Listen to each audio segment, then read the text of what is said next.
कैसे प्रणाम। खुश रहो बच्चा, क्या हाल है? हाल सब ठीक ठाक है। क्या लेके आए हो इस बार? लेकिन क्या जरूर कुछ खुराफात करके आ रहे हो तुम।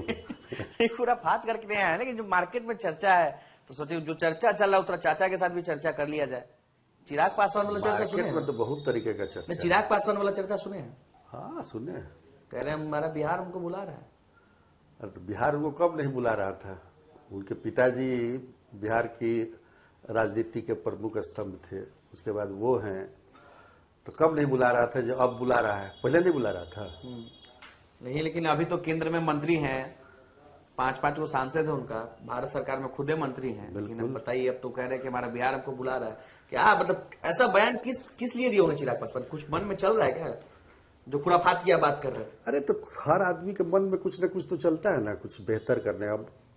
अब वहाँ वो केंद्र में मंत्री हैं, तो यहाँ मंत्री बनने तो आएंगे नहीं, डिप्टी सीएम बनने। एक ही चीज बचा हुआ है ना, या तो मुख्यमंत्री बने या फिर प्रधानमंत्री बने। बिहार में तो मुख्यमंत्री ही बनेंगे।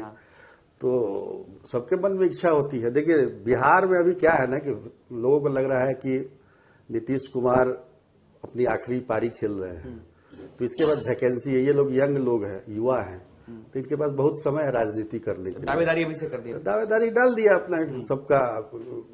अब मान लीजिए कि उधर तेजस्वी यादव बेचैन है कि उनको सीएम का चेहरा नहीं बना रही है कांग्रेस। तो सबसे आश्चर्य की बात है कि पिछले चुनाव में बना दी। 2020 के चुनाव में सीएम चेहरा थे वो, इस बार नहीं। कोऑर्डिनेशन कमिटी के अध्यक्ष बना दिया। तो ये मतलब यही है, मतलब कोई बहुत क्या मतलब चिराग पासवान क्या वाकई में बिहार में मुख्यमंत्री बनने की इच्छा रखते हैं या फिर? अरे हर व्यक्ति रखता है ना भाई, हर व्यक्ति रखता है कि हमको आगे कुछ हम बढ़े। केंद्रीय मंत्री है तो यहाँ बिहार के मुख्यमंत्री बने। बिहार का मुख्यमंत्री बनना बहुत बड़ी बात है, और कितने लोग बन पाते हैं? सवाल है। आजादी तो कोई बना ही नहीं। तो अभी उनका भी मन है, लेकिन उनके पिताजी का भी रहा। हालांकि हम कहेंगे कि बहुत सारे लोग चर्चा कर रहे थे कि चिराग पासवान का ये बयान, हालांकि बयान उन्होंने ये इस संदर्भ में नहीं दिया था। ये किसी चैनल के कार्यक्रम में राइजिंग बिहार करके, उसमें उनसे सवाल पूछा गया कि आप देश की राजनीति को प्राथमिकता देंगे क्या बिहार की राजनीति को? तो उन्होंने कहा कि बिहार की राजनीति को। और उसी पे बात होते होते बोल दी कि हाँ यहाँ तो मन ही नहीं लगता, बिहार हमको बुला रहा है। इस तरह से जैसे मोदी जी को गंगा बुला रही थी, गंगा मैया, तो उसी प्रकार से उनको भी लगा कि बिहार। और चूंकि ये चुनाव का टाइम है ना, चुनाव इस साल है, तो इसको कहीं ना कहीं जोड़ दिया गया। हालांकि लेकिन उनका ये बयान थोड़ा अजीब नहीं लगता है? चिराग पासवान कहना कि बिहार बुला रहे, आप बिहार से ही हैं, बिहार के ही तो सांसद है वो, हाजीपुर से ही सांसद है वो। चिराग पासवान का तो दिल्ली में मन लगना भी चाहिए, क्योंकि उनका जन्म स्थान वही है, पले बढ़े वही है, बचपन उनका वहीं बीता है। फिर भी बिहार से उनको प्रेम है, आते रहते हैं, बीच लगाव है, बीच में आते रहते हैं। हाँ लगातार, आजकल तो लगातार आ रहे हैं। तो निश्चित तौर पर कहीं ना कहीं उनके मन में होगा। अब जैसे कि इससे संदर्भ कैसे जुड़ता है, इसका उदाहरण मैं तुमको एक बता देता हूँ। 2005 में इसी प्रकार से इनके पिताजी रामविलास पासवान केंद्र में मंत्री थे, लेकिन जब बिहार का चुनाव हुआ तो फरवरी में 2005 में, तो वो अलग चुनाव लड़े, मतलब गठबंधन में नहीं थे।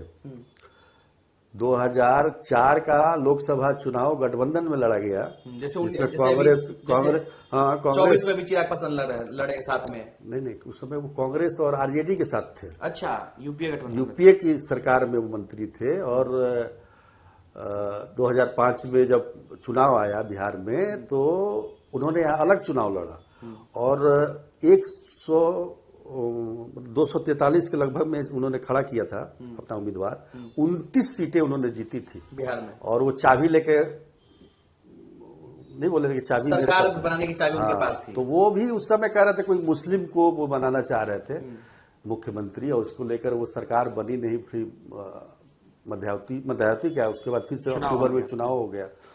तो वो बात इसलिए मैंने इस संदर्भ में कहा कि इनके पिताजी भी जब यूपीए सरकार में मंत्री थे तभी उन्होंने अलग होकर चुनाव लड़ा, लेकिन मैं ये दावे के साथ कह सकता हूं कि चिराग पासवान ऐसा नहीं करेंगे।